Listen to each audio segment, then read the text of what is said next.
Hi y'all, this is Cheryl. Over 2 months post-op, and today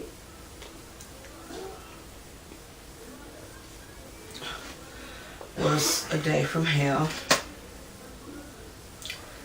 I knew it was gonna be, because as usual my stomach and my head told me, but I was like, okay, what's it gonna be today? Well, my son flipped out again.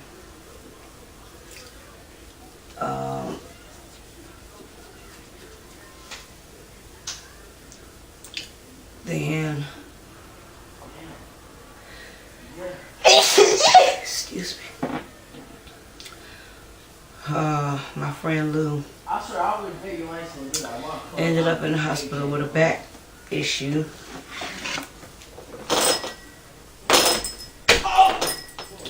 I had to go to 2 or 3 places with the guy I talk about that down the street that liked me.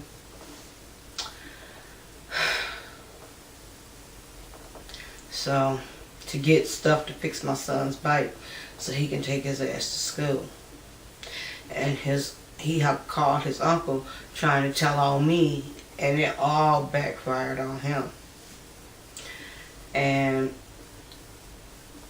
everybody thinks that I show favoritism towards my oldest child. But I don't. It's just that when I try to talk to them, they don't want to talk to me, and we have nothing in common. Me and the 2 younger ones. So, of course, me and him are going to be tighter because we got a lot in common. I can talk to him about certain things. And the doctor he told me to start, instead of taking 1 of my thyroid pills, he told me to start taking 1.5. And I've had some paranormal activity today, which I knew I was, because while we was out, I saw a hawk fly over the truck. And I said, well, there's Hawk Boy. What's to come? Well, I had my medicine holder sitting on the container in a position where it could not move. And it just flew off and landed on the floor. And I was like, okay, that's where it'll stay. Because I'm not getting up right now. Fuck you. And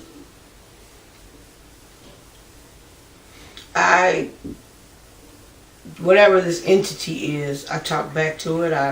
I'm not scared. I'm just more so pissed off. Now, if it, well, hell, what the fuck haven't it done to me physically? But if it gets physical with me, sometimes that scares me a little bit. But other than that, no, it just pisses me off.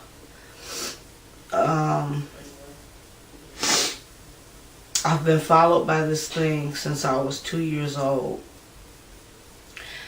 And I'm taping. And before I knew better, I went to this psychic. And she told me its ultimate goal is to kill me.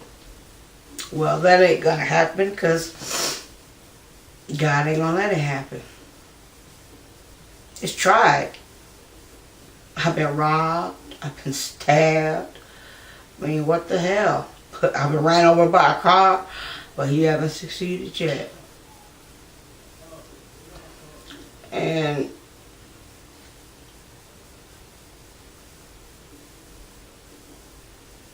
I'm just like, I don't know how much more I can take. I really don't.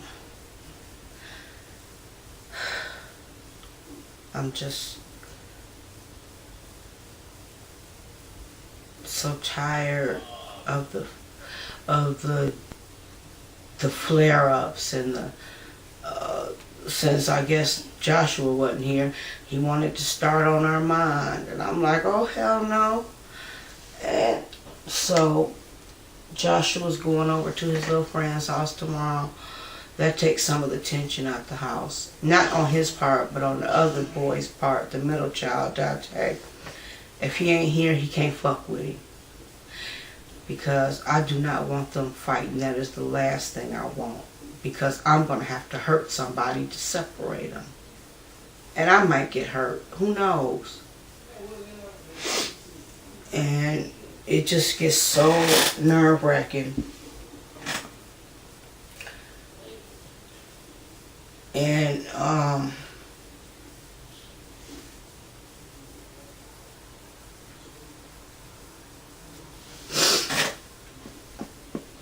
they uncle brought up a point. My mother used to say, y'all better start loving each other. And you know, you never think your parents are gonna die. But she said, y'all better start loving each other. Because when I leave here, y'all all y'all got. And our relationships are so fucked up. And I've just decided that I have good reason, but I'm just going to let it drop and get in touch with my other sister. And because true, if I lead by example and show them that even after 30 years, I have not spoken to my sister for 30 years, that no, it's less than 30.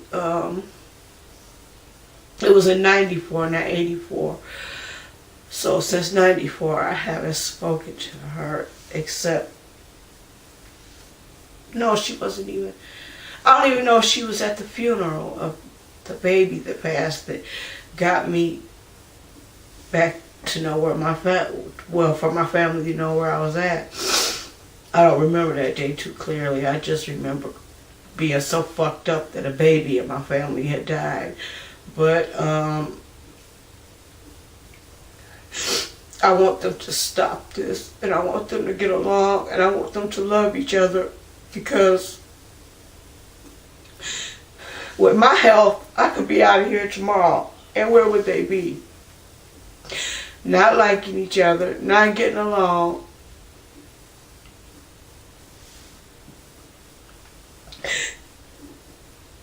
And I can't really be in heaven knowing that my kids are messed up down here on earth.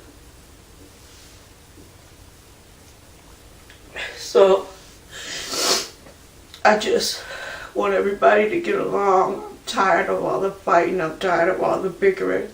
I'm tired of all the back and forth. I'm tired of having to be the physical barrier. Because like I said, my kids tower over me. If they really get into it, and I jump in it to separate them, I am going to get hurt. There's no doubt about it. I mean,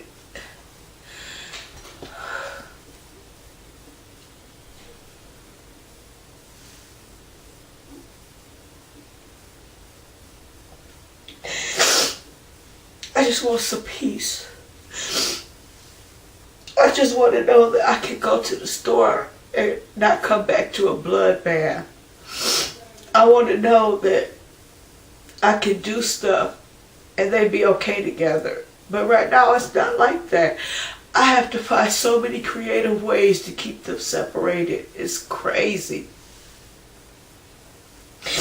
It's not fair. And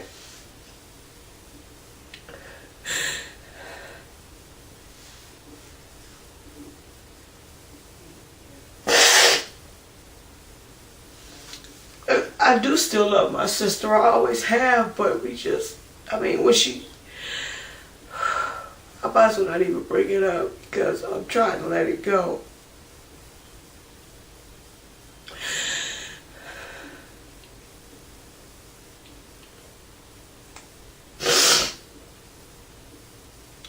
And I definitely want to make things right before I move to Florida.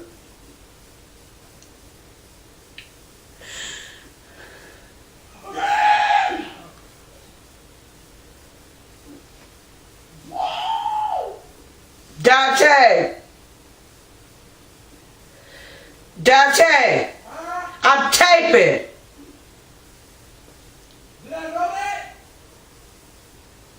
Well, I'm telling you now.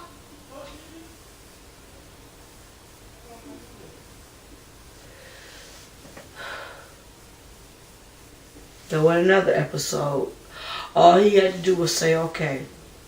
All that other shit he said wasn't necessary. And that's what I'm talking about. That's what I go through on a daily basis. With one child or another. And it is so wearing down. It's wearing me down spiritually. In the last 2 weeks, at least I can't remember, but I don't remember praying in the last 2 weeks. Because I feel like, what good is it doing? They still acting like fools, causing me stress with all my disorders.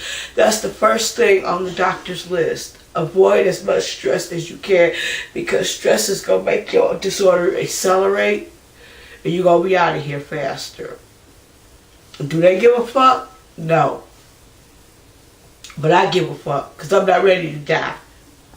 Especially for somebody that I brought into this fucking world, that I thought would love me unconditionally.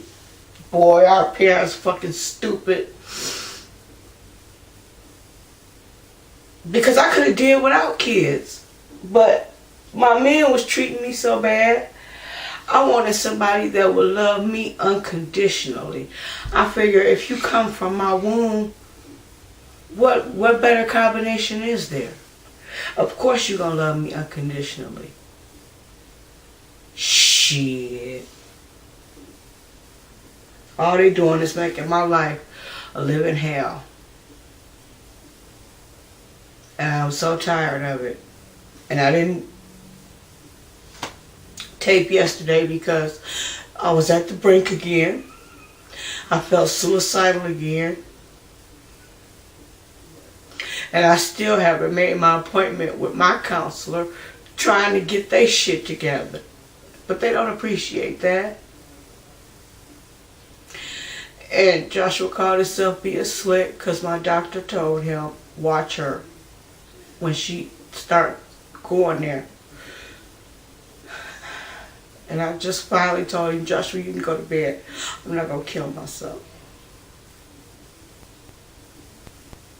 And what I'm going through, I like to go through alone.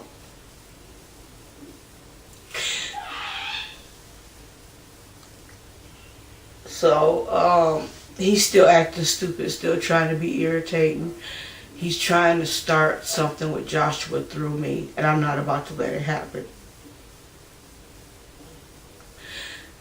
It's almost to the point where I hate my own child. It really is.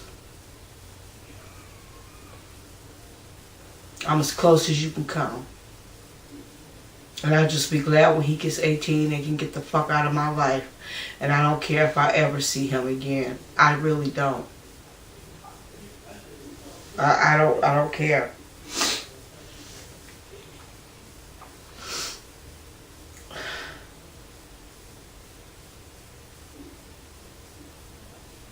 Now, since I'm the last one to give up on anything, y'all can only imagine what kind of hell he's put me through.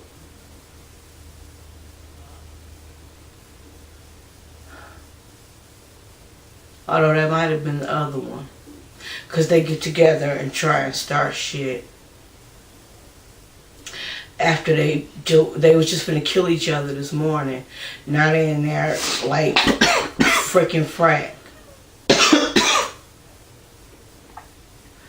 So, and then everybody talking about, don't cuss at your kids. What the?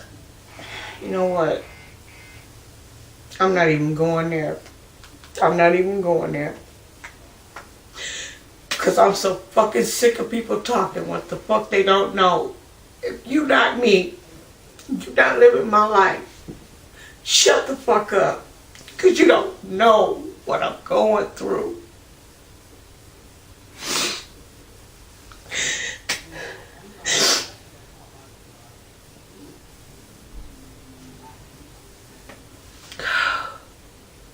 I didn't feel like saying nothing else. Bye.